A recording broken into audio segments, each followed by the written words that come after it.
Warning, listening to the PM-ProShow may cause sudden clarity in leadership and project management, plus side effects like higher pay, smoother transitions, better teamwork, and dangerously efficient results. I'm Tim Dalhouse, retired U.S. Marine and founder of PM-ProLearn, where we bridge the gap between the battlefield and the boardroom. Each episode delivers battle-tested strategies for success to help you lead, transition, and train like a pro. Welcome to the PM-ProShow. Gear up with us to suck less and win more. Hey, everybody. Welcome to the PM-Pro Show. My name is Robert Earl King Jr., and I have with us our star guest, Brian Smetana.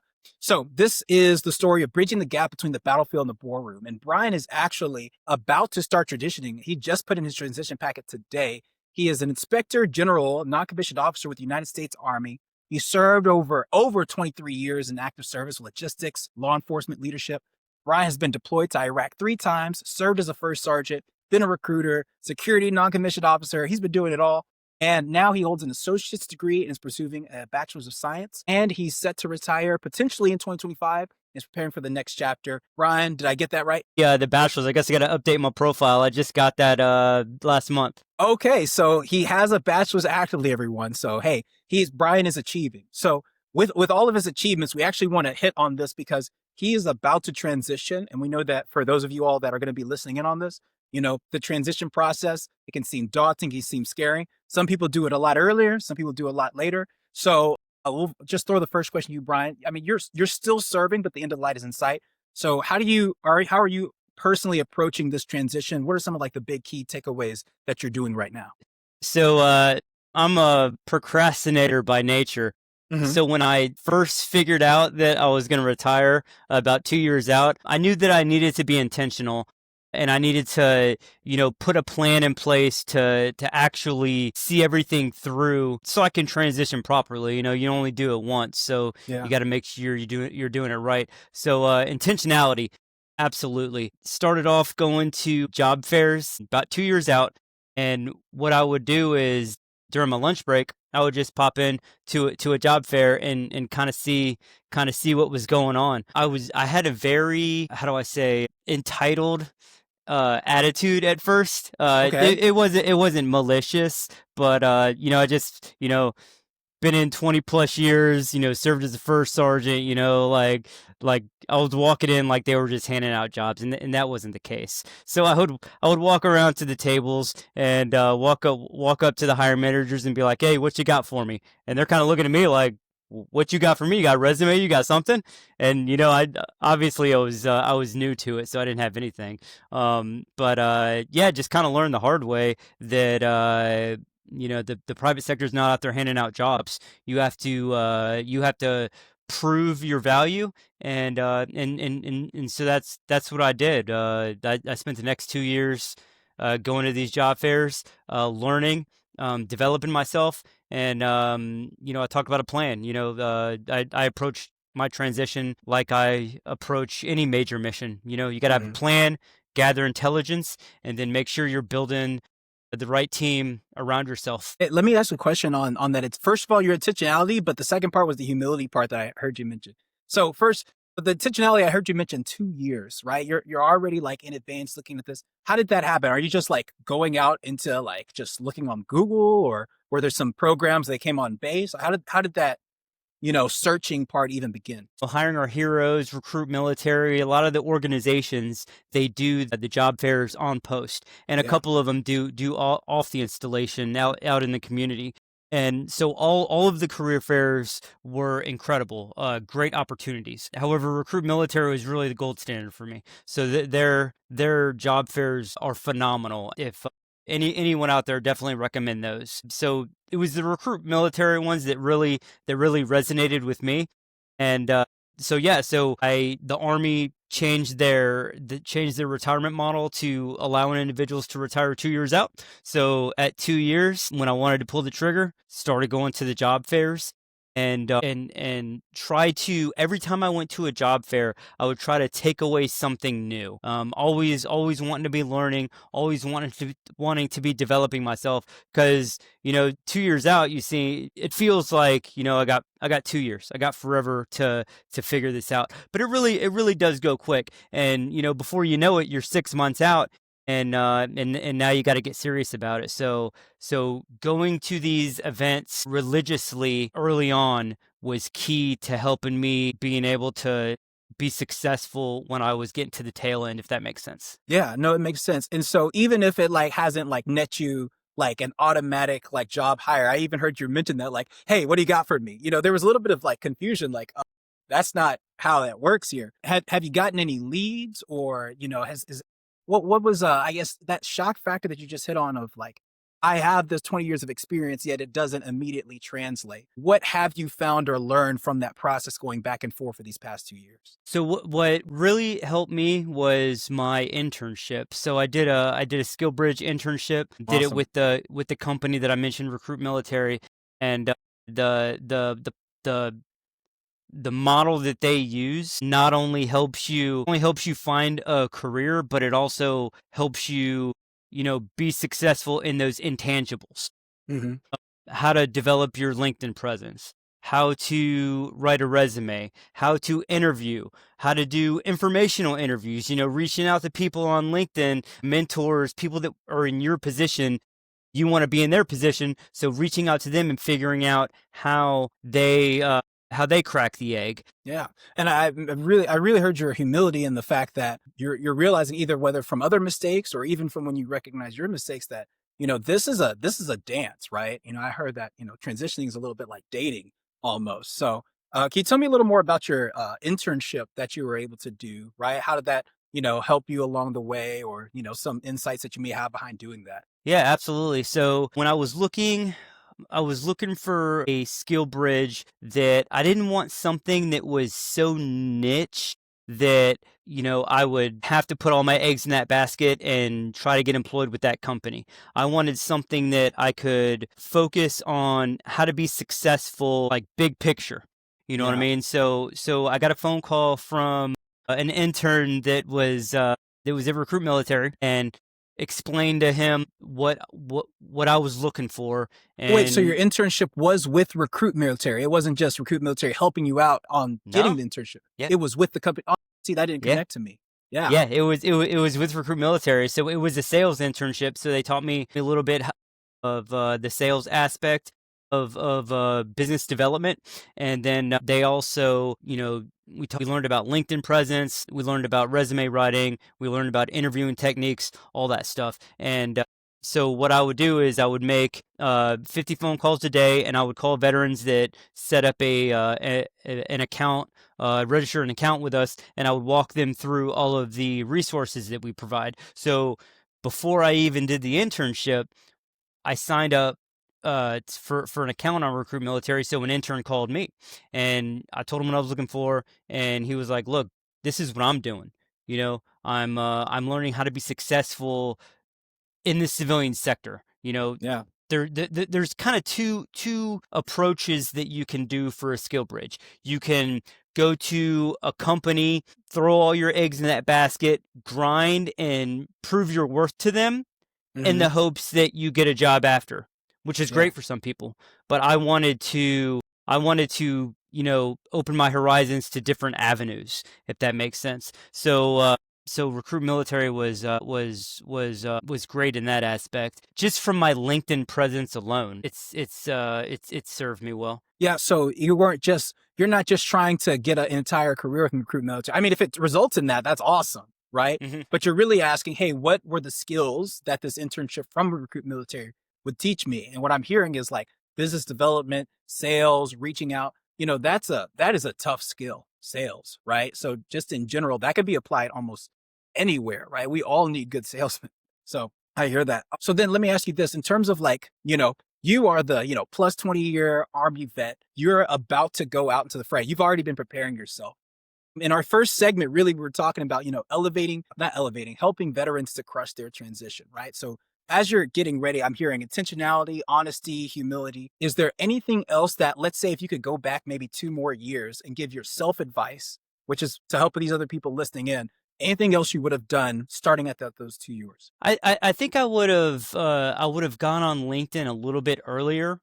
Didn't really know what LinkedIn. I didn't really know how powerful of a networking tool LinkedIn was until I started learning about it. When I think about social media, I think about Facebook, Instagram, TikTok, putting pictures on Facebook to show the family, grandparents, stuff like that, their grandkids growing up.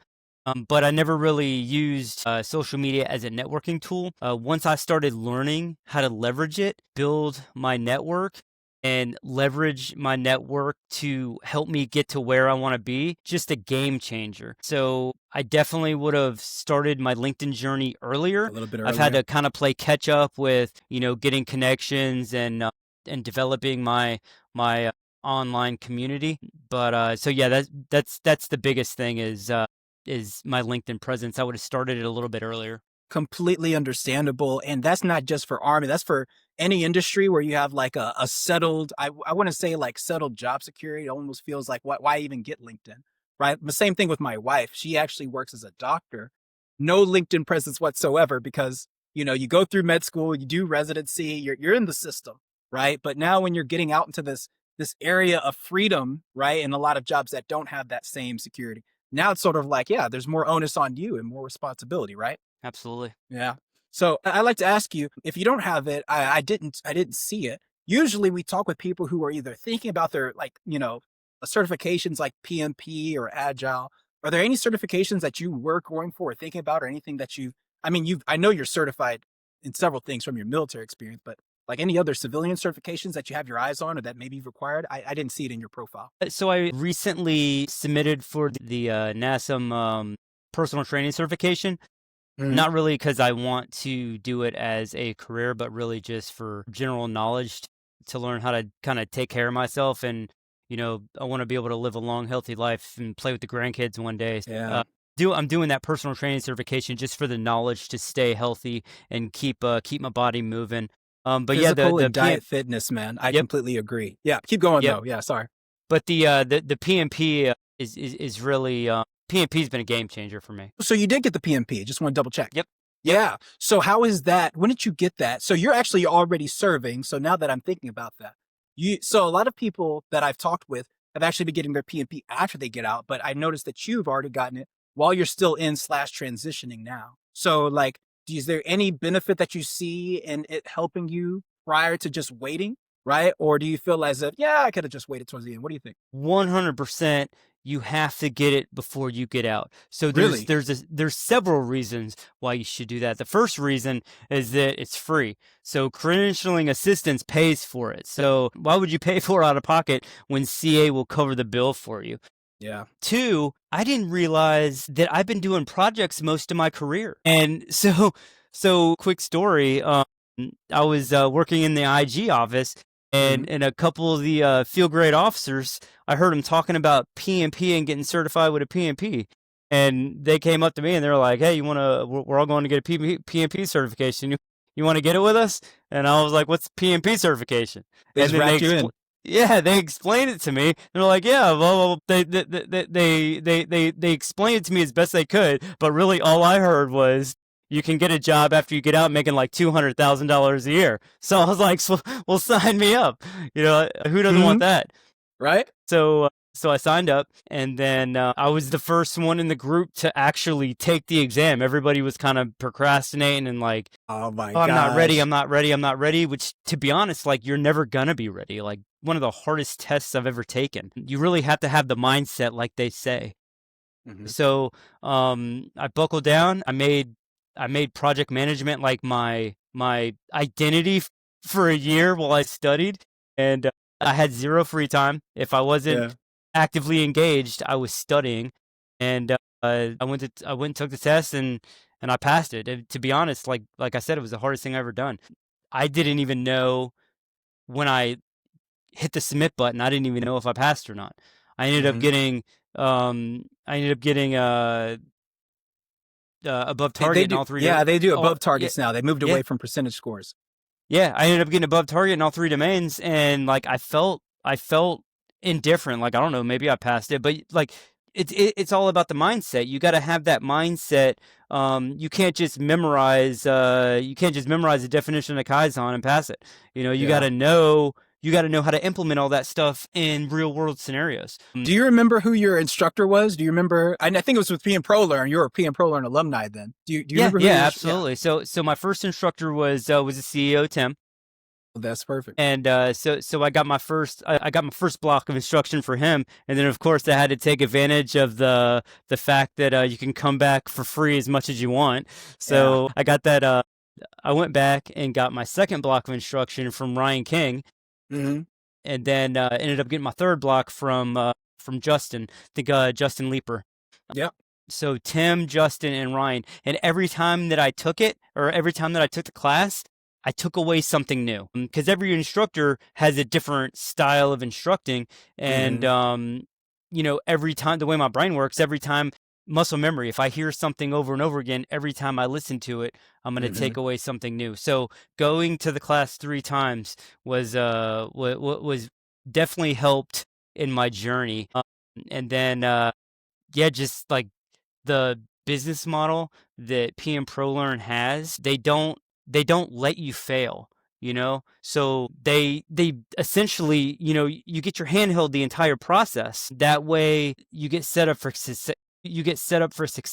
It's not just one of those things where like, pay us money, we're going to give you the class and then good luck. They make sure that from start to finish, you are successful all the way until the end. And that's what I appreciate most. This was not meant to be an ad for PM-ProLearn, but let's run with that. So, hey, no, thank you, bro. I'm glad that our service, that's what we care about. Great people, great process, a great product. I'm glad that you really firsthand experienced that. And so, on the note then that you mentioned, I heard you say this, that you realize you've already been doing project management. So, can you touch on that for our listeners that are already in the military? Because a lot of times, I just had a conversation with somebody today in the military. They feel like, hey, I don't have project management experience. I'm a maintenance mechanic. I'm an operations sergeant major. So, can you touch on that? How did you experience that? Yeah, of course. So a project by definition, we know, is something that has a start and a finish. So anytime that if you've ever ran a rifle range, you've done a project. If you've ever ran a physical I did a brigade ball. I was a chemical officer and I had to do a brigade ball. Yeah. Yep. A ball, anything like that. I think about Army Community Service. So every year the Army does, they gather funds for Army, or are you talking about Army Emergency Relief? Army Emergency Relief. Yeah. So every year, because that's a marketing campaign and you have to build a whole campaign, right? And then close that out. Yeah. Yep. So I was the Army Emergency Relief guy probably like 5 years in a row. So every year it was an enduring project that every year I would pick up at a certain point. I would do the project and then I would close it out. When we were transferring over from the Army Physical Fitness Test to the Army Combat Fitness Test, I was the guy that ran the project to make sure that the soldiers got from point A to point B and didn't miss a beat. So any type of temporary endeavor that you've done in the military, that's a project.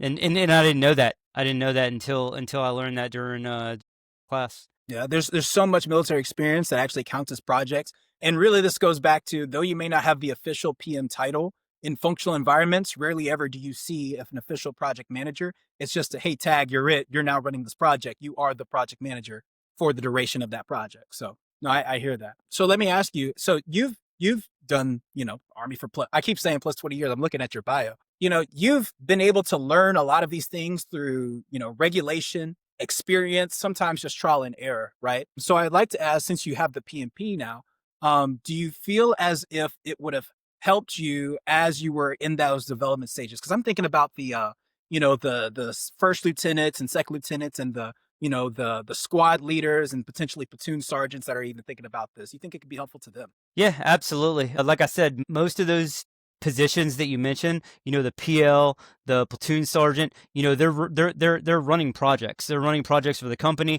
They're running projects for the battalion. And then, like you even said, sometimes you're running projects for the brigade. Yeah. Anything that you can do to help you understand how to walk the dog from planning all the way until closing out the project is going to help. And, why not have the Army pay for it. No, why not? Right. And I remember you mentioned that too. Like, it's free right now. The Army, and there's several credentialing assistant programs. So it's not even like there's even now ways to do it with the GI Bill if you wish to use it that way. So there's so many different ways for you to get certifications paid without having to fork out your own money. Like, use what's at your advantage, right? Yep. I get that. There's you can even do it during your skill bridge. Yeah. I don't know if I'd recommend that. I would probably recommend getting it before a skill bridge, and then maybe getting with a company and doing a internship as a project manager, having already had it. But if that's not an option, then you can always do the get your PMP certification during your skill bridge. Yeah, there's way too many options. That's awesome though. So let's talk, since we hit on the part about, you getting ready to crush your transition. I'm hearing intentionality, honesty, knowing where you're at, asking those questions. Like the PMP certification, some other certs, like you said, was it physical fitness development? I can't remember. Can you remind me real quick? Yeah, the NASM personal training certification. NASM personal training. So you're looking at doing more than just your current experience. And what I mean by that is, like, it's one thing to say, yeah, I have 20 plus years of experience, I've done all these things, but you're not stopping there. Can you just touch on it? It goes back to humility as well, but as also just self-development. Like, why not just stop and just say, this is what I have, this is good enough, and let's go find a job? Why are you still going for more? Well, you gotta continue to add tools to your kit. Not only that, the second that you stop learning, your brain starts deteriorating. So that's what I believe. So I'm going to continue to learn until until I wrap up my time on this earth. So continuing to add tools to your kit, because you never know when you're going to need it. I was years ago, when I first joined the Army, I was a truck driver. As soon as I finished my training, I went and I grabbed a CDL license, Class A license. Now, I'll probably never be a truck driver in the civilian sector, but I have a CDL license just in case times get tough and I'm like, I need to go get a job driving a truck. Yeah. I'll probably never use it, but at least I have it. So just having that stuff in your kit to be able to pull it out if you need it. And then just continuing to learn. You gotta a body in motion stays in motion, and a brain thinking stays thinking. Yeah. No, and it goes back to atrophy too. Like, we talk about our muscles all the time, how you have to keep using them, right? Or you don't use it. Same thing with the brain too, and just any skill. Like, if you're trying to be a professional, you can't just stay in one category. You have to keep learning even deeper into that profession. I hear that. So let's talk about, I think we spent about maybe 30, 40 minutes. So I do want to talk about more just now that you're about to transition and what other companies may be looking for as well. For civilian organizations, I heard you mention that Recruit Military, they did a good job of even the person that you were on the phone with, just reaching out and just being open, right, to receiving you for an internship, to giving you feedback and developing you. What do you think civilian companies, we're talking about the Army side or the military side in general, what do you think civilian companies should be looking for to better tailor themselves to veterans? Because I heard a lot of good things about Recruit Military and Hiring Heroes. But what about the, I don't know, the Walmarts, the Netflixes, the Googles, right? What do you think just civilian companies in general should be looking for to try and achieve and reach out to these veteran clients that, have a lot of work experience? I think they need to focus on communicating the culture of the organization. So okay. Veterans and service members, they are big on culture. Like, culture is huge. So yeah. If you can communicate that you foster a culture that put people first, then that is going to go a long way, and you're going to attract those top tier veterans that you're looking for. I was just mentioning with another person, he was Anthony D. Ripley, I think his name was, and he works at Lowe's now. He does project management and product development at Lowe's. He's more of a product owner right now, but still, the reason why he had such a good time with Lowe's is because they really do understand catering to the military. I was just seeing a picture. There was a guy who needed he was a military veteran. He needed a service disabled dog, just for his his personal needs, and they had that dog wrapped up in a suit, in a Lowe's little logo. And it may not always be that, but they have, very specific Lowe's military tailored, what's the word, interviews and like job fairs. So, but no, this isn't a sponsorship for Lowe's, but it's the same thing as that, like the culture of a civilian organization, needs to be well communicated because, if you're not out there on the line telling other soldiers that here's what we have, they're less likely to consider you as a long-term option. No, I hear that. So in terms of like, and I want to hear a little bit more from you, because I heard a lot of good things about recruit military.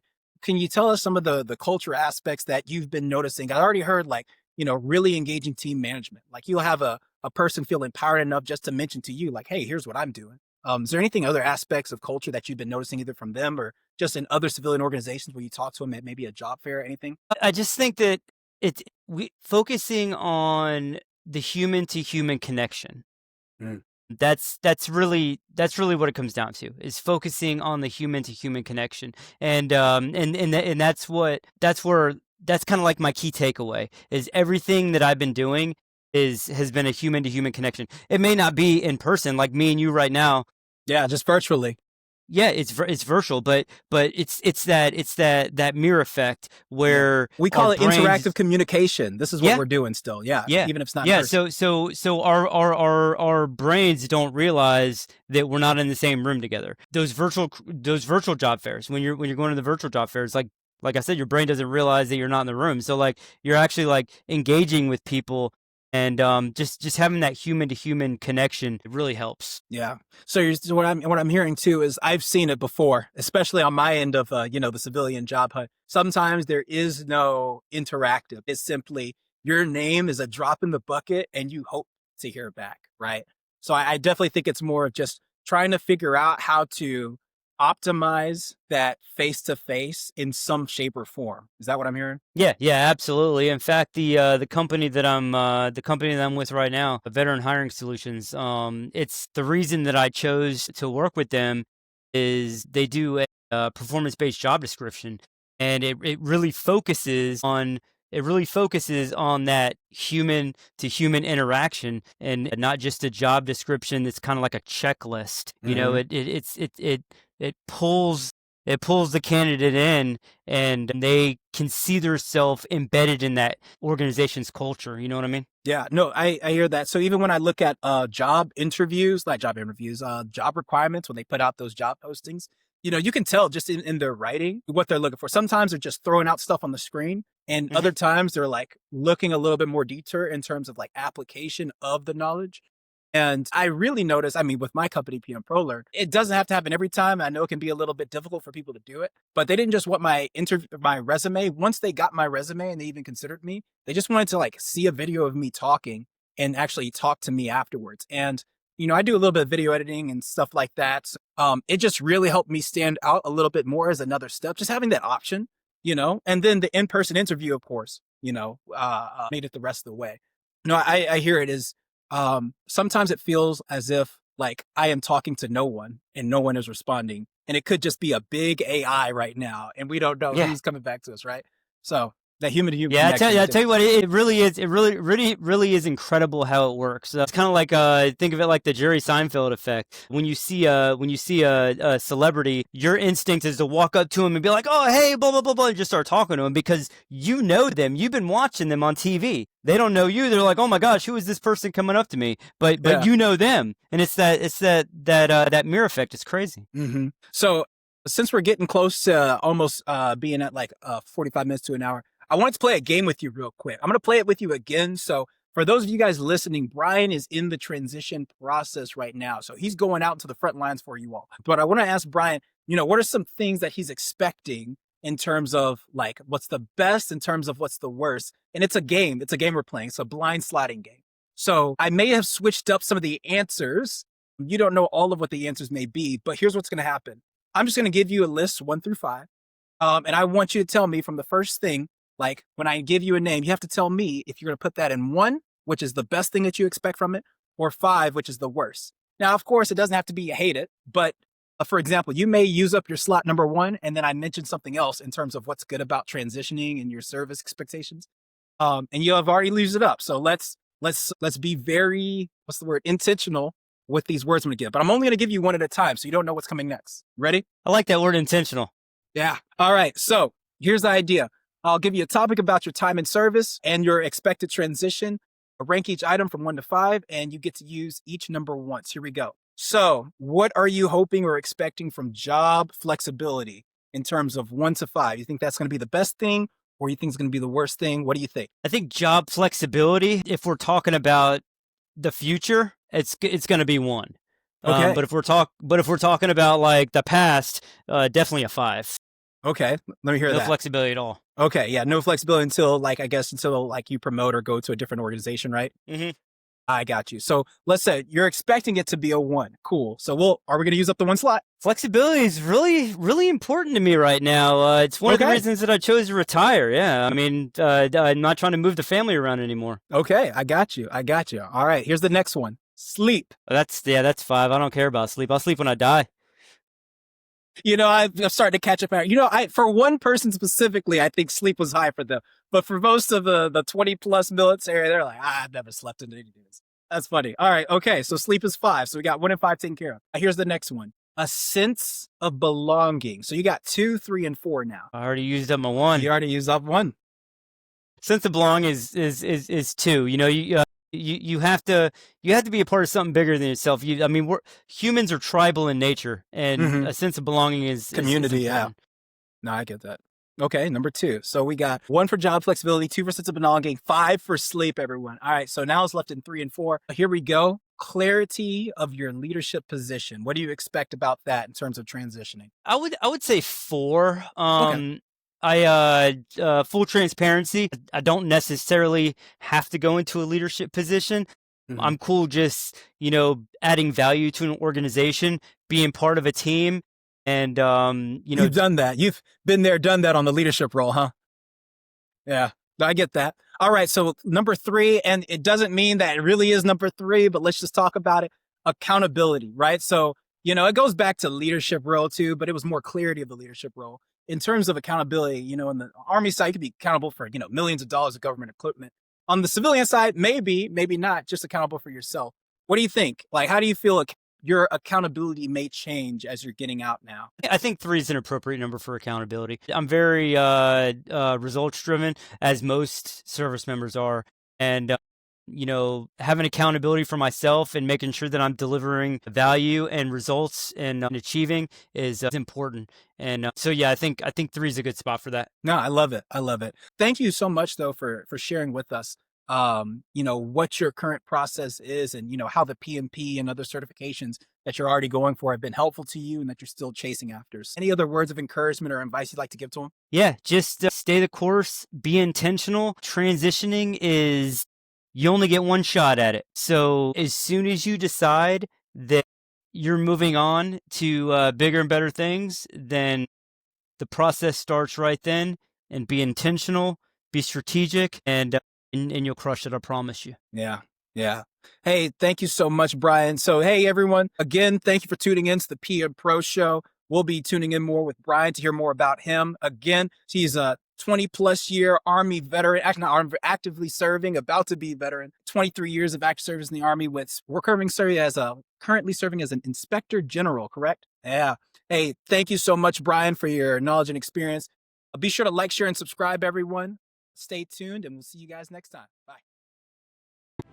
That's a wrap for today's episode of the PM-Pro Show.